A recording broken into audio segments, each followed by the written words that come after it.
It can never leave me. Until possible. My man. I know 29th December, all the go legit. You know there. Oh yeah, but on the housing, 9/11 get there. On the housing, Enugu State, housing development commission. I'm at the stage now. Something new.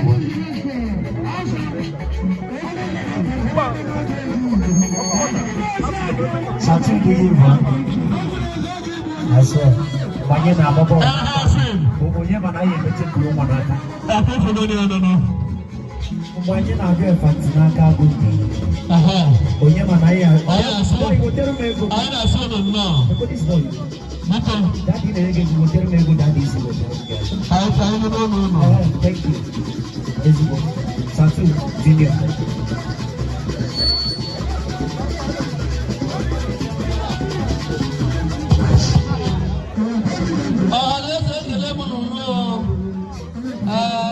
Good afternoon, everyone. You be one of us well.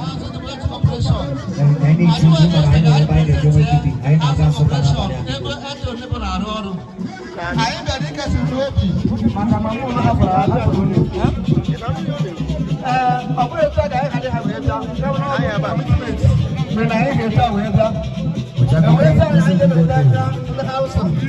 So, our government that we have come, we are going to second starting direct control. We couldn't even come because we are the president of the corporation. I am at the time of birth, time of death. Death is certain to any human being.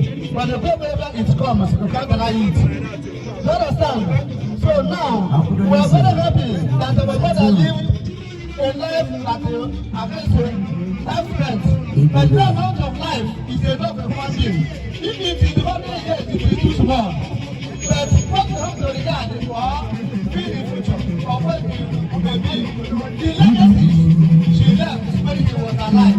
That's what we talk about. And without being told, we know that our mother lived a well-loved life.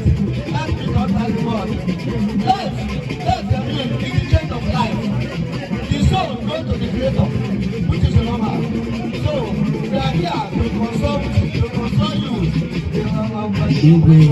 So, we are the brave lost. Thank you very much. We are here to present our gifts and envelope given to us. So, in which we later give it our staff. Our staff Anthony is one of our dedicated staff. So we are saying sorry in the name of Housing Corporation and in general and all the management of the corporation. We are saying bear it.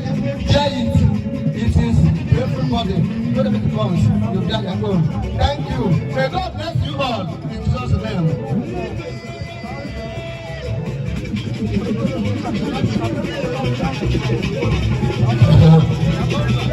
Before I think I can now. The Housing Corporation, we are very happy with you. We never expected this, but however, our money is a lot of motivation. 90 is not easy. What you have given us, we have seen it. God will replenish it 20 times, 100 times full. The what matters is the faith that you came here, not the physical aspect of the whole thing. We thank you so much. We love you. And when you are going back, we go simply in Jesus' name. May God lead you in Jesus' name. God bless you. Thank you. Ebonono. Elias. Elias Eze. Kai Kanano. Onyezo kumu. Nibu Jana Daketa. Elias kumu. Elias. Elias kumu ya. Kanozo. Nibu Jana Daketa. Yes. Thank you, sir. Thank you.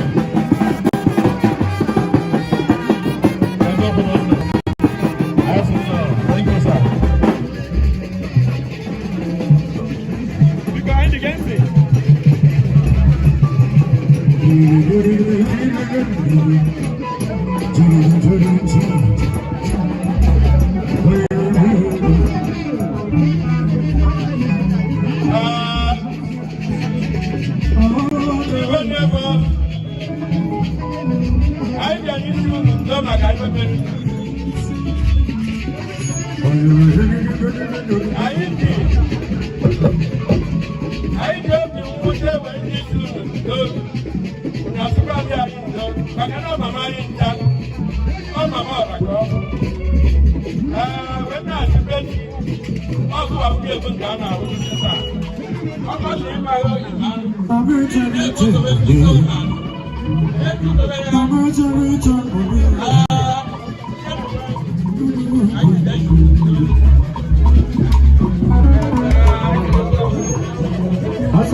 I see Neboh and Ibuzor has to be riding the road.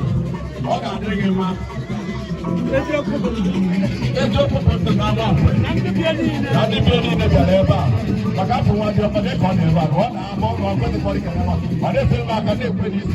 I see, you had the man who really got him up your TV, but I'm not going to but I'm coming to his own. You can't ask for it.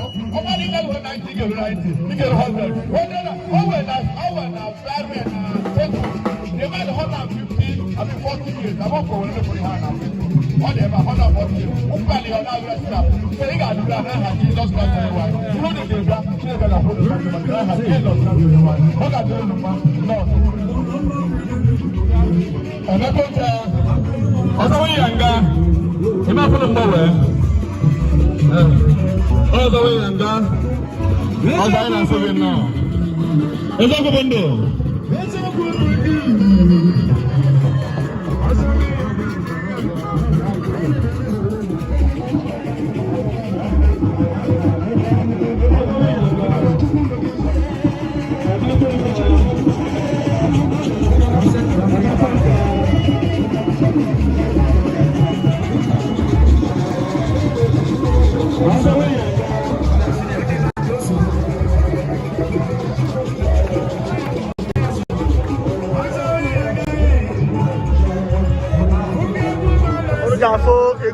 Chief Salas Chime on the life and direct in Haneme.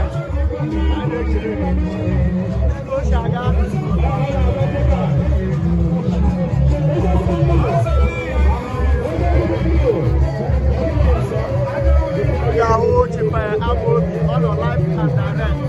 Operation I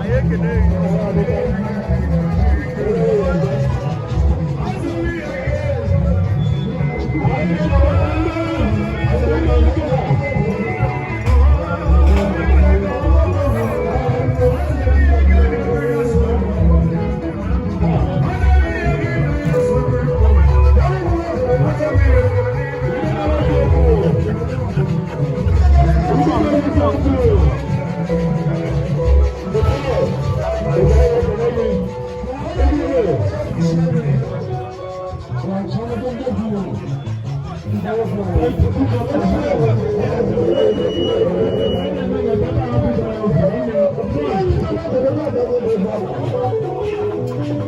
don't get it.